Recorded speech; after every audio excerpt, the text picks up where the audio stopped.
The moment Jihan transfers into his new school, the local bullies think they've found easy prey.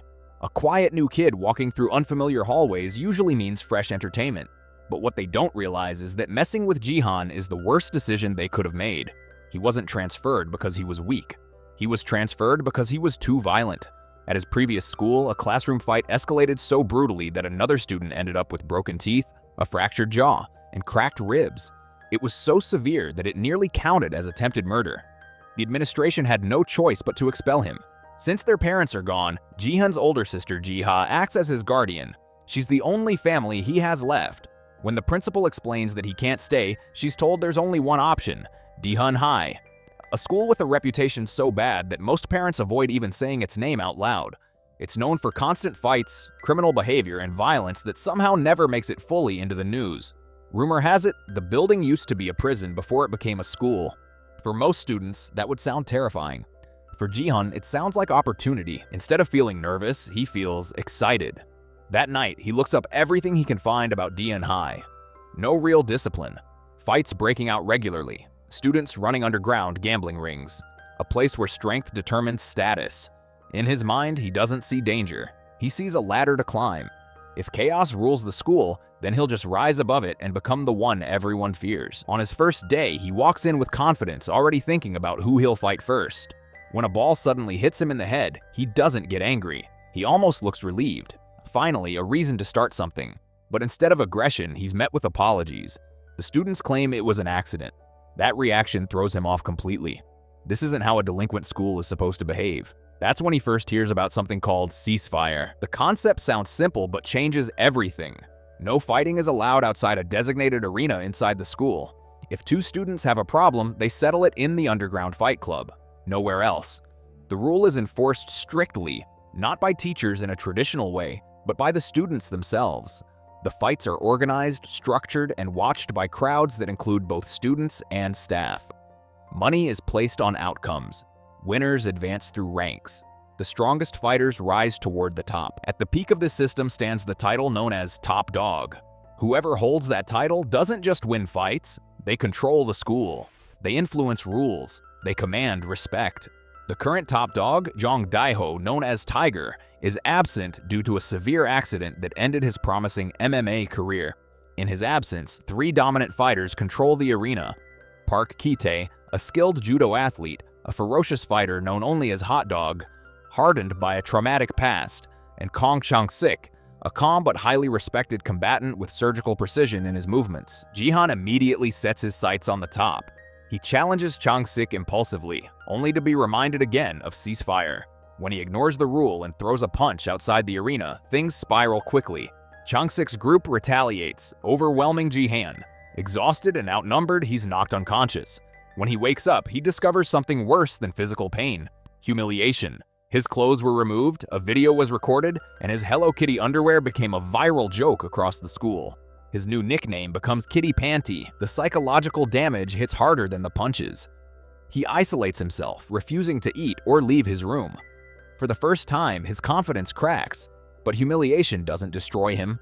It reshapes him. The next day, instead of hiding, he decides to earn back respect the only way this school understands: through the arena. To qualify for the upper ranks, he must win 5 consecutive matches. His first fight is chaotic and raw. He struggles, takes heavy hits, but refuses to back down. In the final moments, he lands a decisive headbutt that wins him the match. That victory sparks something inside him. He trains relentlessly. 1 fight becomes 2, then 3, then 4. With each win, the laughter fades. The nickname that once mocked him begins to carry weight. Students start cheering instead of mocking. When he faces Park Kaite, the difference in skill is obvious. Kaite's judo throws slam him into the ground repeatedly. Jihan can barely breathe between impacts, but he adapts. He removes anything that gives Kaite an easy grip and switches to aggressive striking. Timing and unpredictability become his weapons. Against expectations, he defeats the judo captain.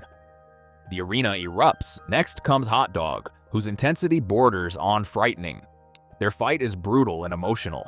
Hot Dog's belief in his keychain, a keepsake from his late parents, fuels his confidence. But when that symbol of strength slips away during the fight, hesitation creeps in. Jihan capitalizes on that moment. The psychological shift is enough. He wins again. Now the school sees him differently. Not as a joke, not as an outsider, but as a contender. His final step should have been a match against Chang-sik. Instead, everything changes when Dehun returns. Tiger walks back into the school like a storm. His presence alone silences the arena. Without hesitation, he dismantles the existing order. He defeats the top fighters brutally and announces the end of ceasefire. Fighting can happen anywhere, anytime. Chaos replaces structure overnight. Dehun doesn't want competition. He wants control. One by one, he crushes anyone who might oppose him. Fear spreads quickly. Even students who once cheered for Jihan begin keeping their distance. When Dehun severely beats Yongsik, one of the few who supported Jihan, the conflict becomes personal. At home, Jiha breaks down under the stress of their unstable lives. She talks about their parents, about abandonment, about fear, about responsibility. For Jihan, the fight stops being about pride or status. It becomes about protecting the only family he has left. That realization hardens his resolve. When he confronts Dehun, it isn't fair. Dehun's gang attacks him first, trying to weaken him before their showdown. Jihan fights back with everything he has, but exhaustion sets in. Just when defeat seems certain, something unexpected happens. Chong-sik, Hot Dog, and Ki-tae intervene. Former rivals unite against a common threat. The school's strongest fighters stand together. The final confrontation between Jihan and Dehun moves into the arena. It's raw and unforgiving.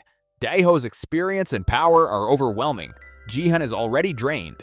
Blow after blow lands against him. It looks like the end, but in the middle of the beating, he remembers something small yet crucial. Advice from the infirmary about vulnerable ribs. Dehun's past accident left lingering damage. With everything he has left, Jihan delivers one precise punch. The impact changes the fight instantly. Dehun collapses. The silence that follows feels heavier than the noise of battle. When Dehun falls, the reign of fear ends. Jihan becomes the new top dog. Ceasefire is restored. Order returns to the school. And just as the long-awaited fight between him and Chang-sik is about to begin, the story cuts off, leaving one final question hanging in the air. After everything Jihan has endured, would he truly win that last battle?